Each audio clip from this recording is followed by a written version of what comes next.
Ésor Le Buis, livre 1, partie 1, 1955, le passé fut et fait. Chapitre 2. Ésor progressait difficilement dans le marécage. Il était nu dans le brouillard, enfoncé dans la vase jusqu'à mi-cuisse. Ça et là, il y avait des mottes de terre sèche qu'il attrapait avec espoir en se disant qu'il avait enfin atteint la terre ferme. Mais il n'en était rien. Il ne voyait pas à 2 mètres, et il avait la désagréable impression que le bourbier dans lequel il évoluait était extrêmement vaste. Perdu, il ne savait pas comment il était arrivé là, ni où il allait. Le ciel était cauchemardesque, passant du bleu au rouge par toutes les teintes du violet. Une musique singulière, douée de violon et de clarinette, guidait Ésor inexorablement. La mélodie aux airs psychédéliques terrifiait et fascinait Ésor dans ce lieu irréel. De temps en temps, des feux follets s'agitaient au travers de la brume. Tandis qu'il avançait, il était saisi de tremblements déments, les yeux exorbités par la peur. Il ressentit tout d'un coup une vive douleur dans les jambes. Dans sa chute, ses 2 mains rencontrèrent la pierre. Il y avait là, sous 10 cm de boue, un énorme rocher qui venait de lui entailler profondément le genou. Il essaya de grimper dessus, mais glissait sur la glaise et se râpait les tibias. À la seconde où il allait tomber à la renverse, une main griffue, à la peau aussi noire que la sienne était blanche, lui saisit le poignet et le tira vigoureusement sur le rocher. Ésor se retrouva en une fraction de seconde, à 4 pattes, devant une espèce d'humanoïde à la peau d'ébène qui le fixait de ses grands yeux jaunes glaciales. Il semblait que tous les muscles de la créature avaient fui son crâne, car les os saillaient juste sous sa peau. Ésor essaya de parler, mais aucun son ne sortit de sa bouche. La musique s'était tue. L'homme avait disparu. Le sol était sec. Il ne restait que la brume et le ciel blanc de la chambre d'hôpital dans laquelle il émergea. Sur sa gauche, la fenêtre présentait une douce fin d'après-midi. Par la petite vitre de la porte de la fenêtre, il reconnut le visage d'André, qui lui souriait timidement. Ésor préféra se concentrer sur les oiseaux qui volaient dans le ciel, et n'avait aucune idée du jour qu'il était. Dans son esprit, les informations étaient embrouillées dans le flou le plus total. Là, abandonné dans son lit, il réalisait que la rentrée des cours allait maintenant arriver très vite. Une bouffée de stress l'envahit, et il voulut se prendre la tête entre les mains. Mais seule sa main gauche vint se poser sur son front. C'est alors qu'il comprit que la totalité de son avant-bras était emprisonnée dans un plâtre. Avec appréhension, il baissa les yeux sur ses jambes. Son genou droit était pris dans une attelle. Il réalisa que tout ceci était extrêmement logique, puisqu'il s'était couché sur le flanc gauche pour se protéger de la bastonnade. Tant bien que mal, il réussit à s'asseoir pour observer plus convenablement le décor autour de lui. 2 chaises étaient posées sur la droite de son lit. Il en déduisit donc que son père et cette femme avaient dû lui rendre visite au moins une fois, et qu'ils étaient restés assis là. Rien que l'idée qu'elle ait pu poser son regard plein de pitié sur son corps meurtri le mettait en colère. Il n'avait pas besoin de sa compassion, encore moins qu'elle entre dans sa famille, tout ceci était entièrement sa faute. Posant un regard haineux sur le doux visage de la jeune femme blonde, il pensa intérieurement qu'il lui ferait payer chèrement son malheur. Mais il dut changer d'attitude car la porte s'ouvrit, et il prit peur de voir pénétrer son père. En fait, seul André était entré dans la chambre. Elle referma soigneusement la porte derrière elle. Lentement, s'avança jusqu'au bout du lit, s'adressa à lui comme à un enfant. « Bonjour, comment vas-tu ? Tu sais, je comprends la colère que tu dois éprouver de voir une étrangère venir ainsi rompre ton cercle familial. Néanmoins, j'ose espérer que tu me laisseras ma chance, et même je suis persuadé que nous pourrons devenir amis. » Comment osez-vous me tutoyer ? Vous n'êtes qu'une étrangère, et vous le resterez car je ne compte nullement vous connaître.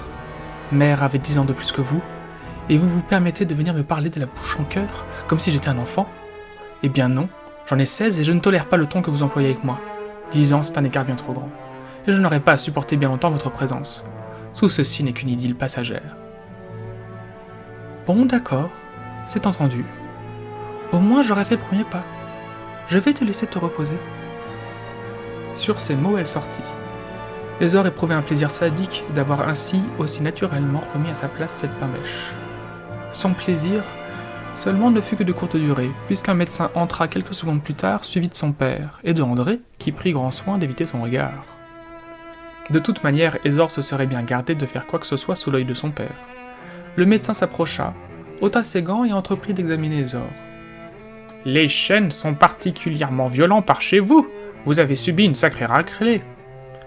Nous avons dû faire venir un don du grand hôpital de Strasbourg. Il a pu traiter vos hématomes les plus bénins et réduire les gros dégâts internes. Mais il a été formel. C'est un don qui vous a attaqué. La police a ouvert une enquête, mais si vous êtes à même de leur fournir quelques informations, je pense qu'ils seront ravis de venir vous rendre une petite visite. » À la prononciation du mot don, Ezor s'était figé. Il n'avait plus écouté le médecin. Il regardait son père qui s'empourprait de fureur. Celui-ci finit par intervenir, la voix tremblante de colère. « Mais dites-moi que je rêve. Je vous ai demandé de ne pas y faire allusion. Comment avez-vous laissé une de ces anomalies toucher mon fils ?» Monsieur Lebuy, nous n'allons pas avoir cette conversation à nouveau. Je suis désolé, mais votre fils serait dans un coma si mon confrère n'était pas intervenu. Et alors ? Au moins il serait encore propre. Son carnet de santé spécifie bien que nous ne voulons pas de l'usage de ces saloperies sur nous. Vous deviez le respecter. Je vous promets de gros problèmes, monsieur. Le médecin soupira, excédé, prit ses affaires et sortit de la pièce sans rien ajouter. Ezor dut subir pendant 1 heure les remontrances de son père pour son impolitesse passée et pour s'être ainsi enfui. Néanmoins, Edmond Lebuy était soulagé que son fils soit réveillé et que les dégâts ne soient pas irréversibles. Quand Ezor fut enfin seul, il put s'abandonner au vagabondage de l'esprit dans les limbes de son imagination. Mais ses pensées étaient perturbées par le reflet de l'homme à la peau noire. Il n'arrivait plus à effacer le visage de la créature de devant ses yeux. Il était tellement perturbé qu'il crut que le cauchemar n'était pas terminé. Mais non, le démon se trouvait bien là, dans sa chambre d'hôpital, à 2 mètres de lui au bout de son lit. Il s'adressa alors au jeune homme. « Pardonnez-moi, maître, d'avoir mis un temps aussi considérable pour vous retrouver. 16 ans, cela nous fait prendre énormément de retard sur nos projets. Je suis heureux d'observer qu'un corps ait bien voulu vous accueillir. C'est étonnant à quel point il s'est adapté à votre âme. Ordonnez, maître, et j'obéirai. » « Mais ça ne va pas. Qui êtes-vous ? Que me voulez-vous ? Vous êtes quoi au juste ? Un don ? Un monstre ?» ?»« Oui, je m'y étais attendu, » répondit le démon, plus ou moins pour lui-même que pour le jeune homme, qui le regardait effaré. « Cette nouvelle naissance vous a fait perdre votre mémoire passée. Replongé dans le contexte adéquat, vous saurez reprendre le rang qui vous appartenait jadis. »« Hein ? Mais de quoi parlez-vous ? Sortez d'ici, vous êtes fou allié. Je suis sûr que c'est vous qui m'avez agressé. »« Ah non, ça vous avez su le faire tout seul, Ezor. Je savais bien que vous n'étiez pas caché très loin dans la gélatine cervicale de ce gamin. » Le jeune homme n'en croyait pas ses oreilles. Soit cette créature était complètement givrée, soit il était encore égaré dans ses cauchemars. Dans le doute, il allait biper l'infirmière. Elle lui donnerait sûrement un médicament et il pourrait dormir en paix. Vivement, il se pencha sur le côté et attrapa le petit cordon électrique. Il le relâcha avec horreur. Ce qu'il venait de saisir était une vipère. Terrifié, il regarda le démon qui ne disait plus rien et qui gardait ses yeux fixés sur lui. Rejetant vivement les couvertures, Ezor se précipita vers la porte, mais quand il l'atteint, celle-ci avait disparu, et il se heurta contre un mur blanc. Ezor tomba assis, plaqué de terreur contre le mur, fixant la créature qui s'était remise à lui parler. « Enfin, maître, croyez bien que je suis désolé d'être contraint d'utiliser de tels procédés sur vous, mais vous ne me laissez pas le choix. Je vous en prie, faites un effort. »« Non, non, non !»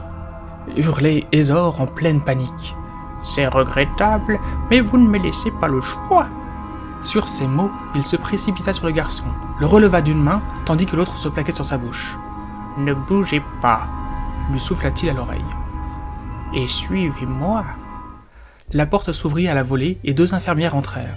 Elles s'arrêtèrent horrifiées, puis repartirent hurlant que le jeune homme venait d'être assassiné dans son lit, et qu'il baignait dans son sang. L'homme, qui tenait toujours fermement Ezor, le fit sortir de la pièce. Ils croisèrent plusieurs infirmières et médecins qui couraient vers la chambre de Ezor. Ils se pressaient, gesticulaient, criaient, mais ne les voyaient pas passer calmement à côté d'eux. La créature guida ainsi Ezor jusqu'à la sortie de l'hôpital. Il percevait sa respiration régulière, les yeux demi-clos. Il était dans une grande concentration pour maintenir le sortilège autour d'eux. Ezor eut un flash. Influence de l'esprit. Il se souvenait d'images, d'émotions. Était-il possible que le démon ait raison? Si c'était le cas, il le saurait bien assez vite. En attendant, il reprenait confiance. Apparemment, son ravisseur n'avait pas pour intention immédiate de lui faire du mal. Cette nouvelle vision de la réalité le déboussolait. Il se demandait comment il allait pouvoir en tirer avantage. Il se laissait conduire sans protestation, mais le démon ne relâchait pas son étreinte pour autant. Il l'emmena jusqu'à la forêt, et, bizarrement, Ézor s'y attendait, tout comme il lui parut naturel que celui-ci le lâche à l'orée du bois. Ils pénétrèrent ainsi dans la forêt, et dès ce moment-là, Ézor sentit une troisième présence avec eux. Il ne décela aucune modification dans le comportement du démon. Néanmoins, il était persuadé que depuis qu'ils étaient entrés dans les bois, une troisième forme intelligente les accompagnait, ou l'accompagnait lui. Et c'est ainsi que Ézor rencontra pour la première fois Ézor le buis. Eh bien tu vois, jeune homme, que nous nous accordons parfaitement. Ne change pas de comportement, et fais extrêmement attention. Notre pouvoir est encore trop faible. N'aie crainte de mon ancien disciple, il n'osera pas lever la main sur toi tant qu'il pensera que nous ne sommes pas unis. Suis-le. Je reste avec toi maintenant. Ézor ne revenait pas. La voix avait résonné dans sa tête. Sa voix? Sauf que ce n'était pas ses pensées. Il savait qu'il pouvait faire confiance à cette entité. Il avait l'impression maintenant qu'elle l'avait toujours accompagné, depuis sa naissance. Une pensée bien plus développée que la sienne. Elle l'avait guidé et protégé. Pourquoi m'avoir agressé alors? Mon corps est sacrément affaibli. Ça aussi, ça faisait partie de vos plans? Notre corps, Ézor, notre corps. Nous ne faisons qu'un, toi et moi. Sois-en convaincu. Réfléchis un peu. Penses-tu vraiment que je sois l'auteur d'un tel acte?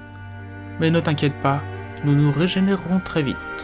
Il suffira juste que cet imbécile nous laisse seuls quelques courtes minutes. Où allons-nous? Demanda le jeune homme à l'attention de son ravisseur.